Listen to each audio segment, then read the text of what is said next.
What's up, guys? So it's been the first week here of the Ashes of Creation Kickstarter, and we've gone through 3 live streams. It hasn't been a full week yet. This thing went live, I believe, on Saturday. Now we're at the end of Friday. They've done a live stream, and they're going to do live streams every Monday, Wednesday, and Friday at 3 p.m. So let's consolidate a lot of information here for you guys so you don't have to go through hours upon hours of live stream, and also forums and Discord threads and Reddit. Tons and tons of information to talk. So first up, the biggest thing to know is that the estimate deliver date, you can see we back here at the $400 level, December 2018. That is the estimate delivery date for the alpha and beta access, for the persistent alpha and beta access. This is not the estimate date for the launch of the game, guys. A lot of people will be confused. A lot of people are confused about that. This is not saying the game is launching in December 2018. No, we are not launching December 2018. It's not going to happen. The next thing is stretch goals and stuff. A lot of these things here, so enhanced group mounts. This is group mounts. A lot of these things are still up in the air. So a lot of people were really hyped about ships and exploration when this stretch goal was announced. People are like, whoa, we didn't even know that there was ships or naval or ocean combat or activities in the game. And that's because it hadn't been talked about yet. This is still actually in the very bare bones basic stages. They don't have much to talk about or say about the naval content yet. It's not there yet. So this may not even be in at the official launch of the game. This sounds like almost an expansion pack that definitely will be added on later, and hence why it was a stretch goal. We have more stretch goals coming up as well, and this is the Underrealm. So an underground Underrealm, same type of thing, I would imagine. This is going to be very subject to change. They probably don't have too much design going on. They wanted to test the waters to see how much interest there is in the Kickstarter, and then once that's done, then okay, we know what to do. We need to do naval, we need to do this, we need to do this, etc., etc. So these things don't expect to be live at 2018 for testing. The other big thing is the node system. The node system is the core aspect of the game here. So the world map has nodes, and you're going to be developing these nodes by any player interaction in that zone of influence. So ZOI for short, harvesting crops, killing monsters, doing quests, doing any activities in the ZOI is going to give experience points to that node. That node can level up from level 1 all the way up to level 6. There can only be max 5 level 6 nodes in the world. There's going to be a lot of nodes in the world. We do not know how many nodes there are going to be in the world, but there's definitely going to be a good amount of nodes. There's also going to be at least 5 fortresses which act like castles, and players can siege and take those over. You can also siege nodes and destroy the towns, but it is going to take a lot of work and a lot of money to activate these sieges. Everything in the game will have consequences. That is the biggest pillar of the game. There is a lot of PvE. There's going to be raids. There's going to be dungeons. There's going to be open world PvP, but there will also be the potential for PvP. They don't want to directly say that this is a hardcore PvP game, because no, this is a PvE game with PvP involved, and they're both going to be working in harmony together. You cannot have meaningful PvP if there's not good PvE to actually go through. Building up your city is one of the core aspects of this. You have to build up the node to make it into a city, so allow players to own housing. Once a node has got to level 3, you can now own housing similar to like ArcAge out in the wild. There's going to be available plots. You can throw down a housing plot in that node's zone of influence. There's also going to be specific houses that are right in the capital city of that city there. And then as the city progresses from level 3 to level 4 to level 5 to level 6, those houses in the capital city are actually going to evolve and grow automatically. And more land is going to be available as the city progresses. But with everything that can progress, it can also degress as well. Players and monsters can and will be attacking the nodes, destroying it or attempting to destroy it, and you must defend your city. the city unlocks a lot of cool features, and there's different types of cities. So there's going to be a political environment where there's 4 types of government. There is the militarian government, there is the divine government, there's the economical government, and then there is also the science government. And each one of these governments will have special buildings that are exclusive to those cities and those types of government. So for example, they gave us was the scientific government is going to be one of the only cities that has access to fast travel. So teleportation like you're kind of used to in most games. This game will not have much, if any, fast travel. You're going to need to walk or ride a mount around to different locations. You're going to need to carry things on your back in like a trade pack like system, using a caravan to carry resources from mines and forests.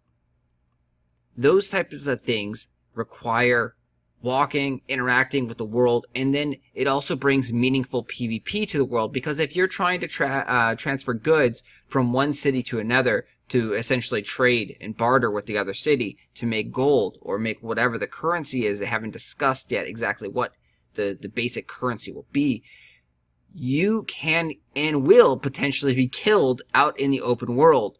But they do have a flagging system, so it's not just all PvPers ganking everyone to take over their stuff. So the flagging system is very interesting.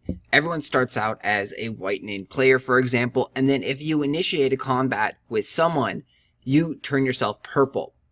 There is no known way besides dying to get rid of this purple status. If the person you are attacking does not defend themselves, they die, and they're not going to drop any of their loot or anything like that. Nothing really bad is going to happen to them, except for they're going to have to respawn in a spawn location and come back to where they were. They may end up losing their goods that they're trying to transfer or whatnot. But now the PvPer, the ganker, is purple, and he is constantly purple. If he attacks another person that is white, he is now gone completely corrupt, and now he is susceptible to bounty hunters. So his name could appear on the map as like an icon showing like, hey, there's a evil PvPer who is corrupted and killed a lot of people. Go get him. And his avatar will potentially appear on the mini map, showing people where he is, and keep killing more people. He is actually going to become weaker and weaker and weaker over time. He also now has the potential to lose items upon death and things like that. So a lot of negative effects. So you're essentially given one free kill, and then now you're flagged for PvP. If you want to defend yourself, you will then become flagged for PvP, and you guys will both be purple. You can purple on purple anyone. So if you see another person that's purple, you can PvP with them with little to no consequences whatsoever. But again, if you try and purple on a white, you're going to have a lot of consequences and get you corrupted. Corrupted is horrible, and you don't want to deal with that because, again, you could lose your gear or also just downgrade your stats temporarily. Those are the big key features of Ashes of Creation. The economy is one last big feature that we'll definitely touch upon here. They said that crafting is gonna matter, guys. Crafting is gonna be very important. So the economy is gonna be built up on crafters. You're gonna have your name embedded on all weapons and armors that you are crafting, and you're going to need to progress that system in order to craft these great epic legendary gear. Gear will also be breaking and destroying over time, so there is going to be tons of sinks in the game. They have not fully gone into the sinks yet, but the economy is one of the core 4 pillars, and it is a very big focal point for Steven on this game. So very excited. That is all of the news mainly of this week. There's a little bit more information if you do want to scatter, but we will be doing more weekly updates, giving you all the biggest information that you need to know about Ashes of Creation on the channel here. So make sure that you follow the channel, subscribe to the channel, and if you haven't already, take a look at their Kickstarter package. I'll link that down below. And then also sign up for a chance to win free alpha and beta access on their website. The link is down below. That is my referral link, and I greatly appreciate it if you made it this far. If you sign up through that referral link, it helps out the channel here, helps support me, and keeps the great content going.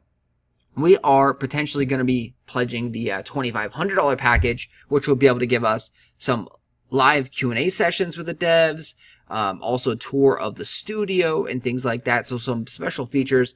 And with how the game is looking now so far, it is still early alpha right now. There's a lot of work to be doing, but there's so many systems and gameplay mechanics in here that are, new or haven't been seen for the last 5 or 10 years. It's a very exciting time to be an MMO player. And this game is something that a lot of people have been looking forward to for many, many years. And I cannot wait to help bring this to life. So definitely get on board. Worst case scenario, sign up for their weekly alpha and beta drawings. That cost you absolutely nothing whatsoever. If you want to jump in more, go on the Kickstarter, give them some money there, Kickstarter the game, help support the game there. If you are on the fence, I do not want you to go Kickstarter and throw a bunch of money at the game just because someone told you to. No. Make sure that you're 100% confident and you feel good about the information that you've read. Don't just jump on the hype bandwagon. Make sure that you're in a sound state of mind. Make sure that you're happy with the game. Make sure you realize these core things. The game will not be coming out probably until 2020. Alpha is supposed to be December 2018. Alpha/beta persistent. So there is a lot of time in between there. There's no rush into actually just jumping in. The game is going to be a free game, but a $15 monthly subscription. So you're going to have to pay monthly. There's no reason right now, if you're not completely on board, to just sit back and wait. One of the only exclusive items on the Kickstarter here is the lifetime subscription. Lifetime subscription is great. It's at the $500 backing pledge, but that is going to take about 3 years to make that worth it. So if you're on the fence right now, most likely you probably won't be playing the game for 3 years or so. If you are super, super, super hyped and already ready and already getting your guild ready and getting your friends ready, you might want to go ahead and splurge on that lifetime subscription package because you're probably going to be playing the game for more than 3 years. But again, that is the only thing right now that is really exclusive to the Kickstarters, that is of amazing value that you won't be able to get elsewhere. These mounts and these items that you can get from the Kickstarter, you will not be able to get that exact same one, but they will have different skins and different mounts, avatars, and such like that you can get later on in the future that are going to be doing pretty much the exact same stuff. The game is 100% no pay to win as well. Definitely want to throw this out there. Forgot to mention this is a big thing. The cash shop is not going to have any boosts, like no EXP boost, no combat boost, no move speed boost, nothing like that. They're even talking about potentially not even having the pets loot your items in the world, which is kind of crazy. So they're going strictly cosmetic, strictly skins and items and things like that on the cash shop. And that's why they're also, doing the monthly fee. $15 a month will help keep the game constantly in development, and then also being able to not go that pay to win route, not throwing out cash grabs after cash grabs and selling stats or selling items that give you, advantages in games. So that is a very core feature of the game. I will talk to you guys later. Thanks for watching.